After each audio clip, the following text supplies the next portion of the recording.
आज DY. Patil college of engineering and टेक्नॉलॉजीमध्ये डिफेक्स 2025 हा जो काही आपण याला एक कॉम्पिटिशन म्हणू किंवा एक आयडिया कॉम्पिटिशन म्हणू किंवा तुमचा जे काही तुम्ही इंजिनिअरिंगमध्ये जे शिकता त्या कल्पनांना एक प्रात्यक्षिक स्वरूप देण्याचं एक तुमची परीक्षा किंवा तुमचा एक राऊंड तसा समजू. या डिफेक्स 2025साठी व्यासपीठावरती उपस्थित डी.वाय. पाटील ग्रुपचे executive director doctor A K. Gupta sir, त्यानंतर मॅनेजमेंट काउन्सिल मेंबर स्वागत परुळेकरजी, महाविद्यालयाचे principal S D Chede sir, या ठिकाणी उपस्थित मिस्टर अमर जाधवजी, व्यासपीठावरती उपस्थित सर्व मान्यवर आणि या ठिकाणी कोल्हापूर जिल्ह्यातून उपस्थित वेगवेगळ्या महाविद्यालयातून उपस्थित विद्यार्थी, इंजिनिअरिंग कॉलेजचे, पॉलिटेक्निकचे सर्व विद्यार्थी, सर्वांचं सर्वप्रथम मी या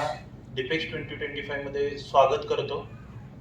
डिफेक्सचा जो काही लॉंग फॉर्म तुम्ही दिलेला आहे, design, innovation and project exhibition, मला वाटतं की इंजिनिअरिंगमध्ये आपण शिक्षण घेत असताना जे पुस्तकामध्ये आपण जे शिकतोय, ज्या संकल्पना आपण पुस्तकामधून समजून घेतोय, त्याचे प्रॅक्टिकली त्या कशा आपण सत्यात उतरवू शकतो, त्याची संधी म्हणजे ही डिफेक्सकडे आपल्याला त्या पद्धतीने बघता येईल.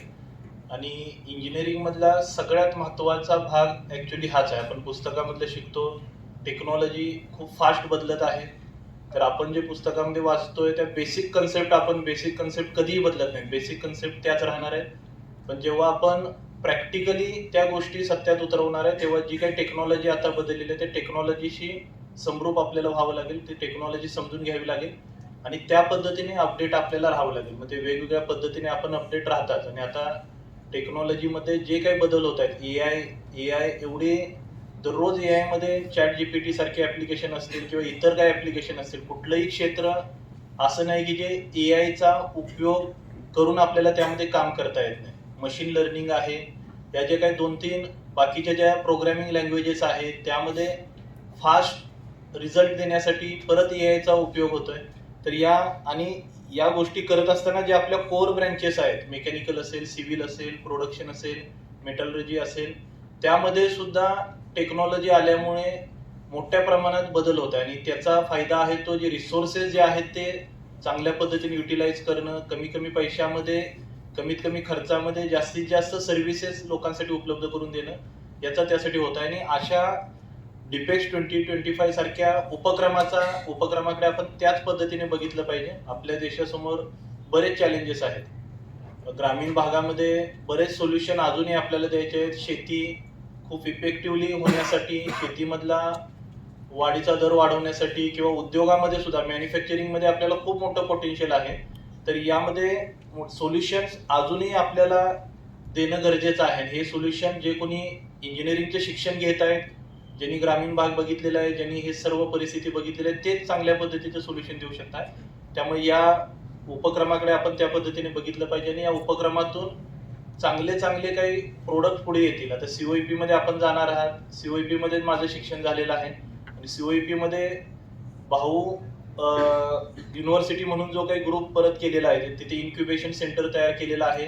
त्या ठिकाणी आपल्यासारखे जे प्रोडक्ट आहेत, जे मार्केट लेवलला जाऊ शकतात, जे प्रोडक्ट डिझायनिंगमध्ये जे आउटपुटमध्ये सत्यात उतरवू शकतात, त्यांना सपोर्ट करण्याचं काम त्या ठिकाणी केलं जाते. तर आपले जे प्रोडक्ट आहेत, ते जास्तीत जास्त प्रोडक्ट आहेत ते मार्केट कॉम्पिटिशनमध्ये जावेत आणि त्यातून एक नवउद्योजक बनण्याची सुद्धा आपल्याला संधी मिळावी, ही सुद्धा मी आपल्याला शुभेच्छा व्यक्त करतो. आणि इंजिनिअरिंगचे शिक्षण घेत असताना एक फक्त ॲडवाईस आपल्या सर्वांना देईन की शिक्षण घेत असताना सर्व गोष्टीचं एक्सपोजर तर आपण घ्यायचं. आपण ज्या भागात राहताय तो भाग समजून घ्या, जास्तीत जास्त ट्रॅव्हलिंग करा, सर्व गोष्टी समजून घ्या, आपली पर्सनॅलिटी डेव्हलप करून घ्या. पण इंजिनिअरिंगमध्ये आपण टेक्नॉलॉजी शिकण्यासाठी आपण आलेलो आहे आणि एक चांगला अभियंता बनून देशासाठी त्या ज्या ब्रँचमध्ये आपण शिक्षण घेत आहे त्या ब्रँचमध्ये चांगले सोल्युशन देण्यासाठी, सिव्हिल इंजिनियर बनणार असाल तर देशासाठी चांगले चांगले मोठे इमारती, मोठे मोठे रस्ते, पूल बनवण्यासाठी आपण इंजिनियर बनत आहात.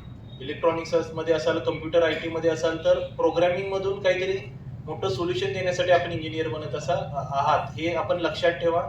शिक्षण चांगल्या पद्धतीने घ्या. म्हणजे कॉलेजमध्ये दोन्ही गोष्टी केल्या पाहिजे, शिक्षणही घेतलं पाहिजे, बाकी वेळ जो काही तुम्हाला खेळ करायचा आहे इतर जो एन्जॉय करायचा आहे, कारण हा कालावधी परत येणार नाही. परंतु शिक्षण चांगल्या पद्धतीने घ्या, सिरियसली इंजिनिअरिंग शिकून घ्या आणि आपल्या देशामध्ये जो काही डेमोग्राफिक डिव्हिडंड आहे आणि जे टॅलेंट आहे ते आपल्या देशासारखं इतर कोणत्याही देशामध्ये नाही. त्यामुळे या 2-3 वर्षामध्ये जर संकल्पना चांगल्या पद्धतीने समजून घेतल्या आणि ज्या ज्या आयडिया आपल्या डोक्यामध्ये आहेत त्या खरोखरच त्याच्यावरती आपण वर्कआउट केलं तर मार्क झुकेरबर्ग असतील, एलॉन मस्क असतील, सुंदर पिचाई असतील, ही जी नावं आहेत ही सुद्धा आपल्यासारख्या कॉलेज जीवनामध्ये त्यांनी त्यांच्या संकल्पना सत्यात उतरवण्यासाठी कष्ट घेतल्यामुळे ते घडलेले आहे. तर त्यांच्यासारखे आपण बनू शकता, त्यासोबत नव उद्योजक आपण बनू शकता आणि चांगले चांगले सोल्युशन देशाला देऊन देशाचे रिसोर्स युटिलायझेशन चांगल्या पद्धतीने करण्यासाठी आपण मदत करू शकता. त्यामुळे या पद्धतीने आपण डिपेक्सकडे बघावं ही आपल्या सर्वांना विनंती. आणि आपण एवढ्या मोठ्या संख्येने डिपेक्समध्ये सहभागी झाला. मला देशपांडे सरांनी सांगितलं की इतर जिल्ह्यामध्ये 3-3, 4-4 जिल्ह्यांचे या कॉम्पिटिशन होत आहेत. कोल्हापूरमध्ये जिल्ह्यासाठी एकच कॉम्पिटिशन आपल्याला घ्यावी लागली, कारण एवढ्या मोठ्या संख्येने आपण सर्वजण सहभागी झालेला आहात. त्यामुळे त्याबद्दल सर्वांचं अभिनंदन. आणि या पद्धतीनेच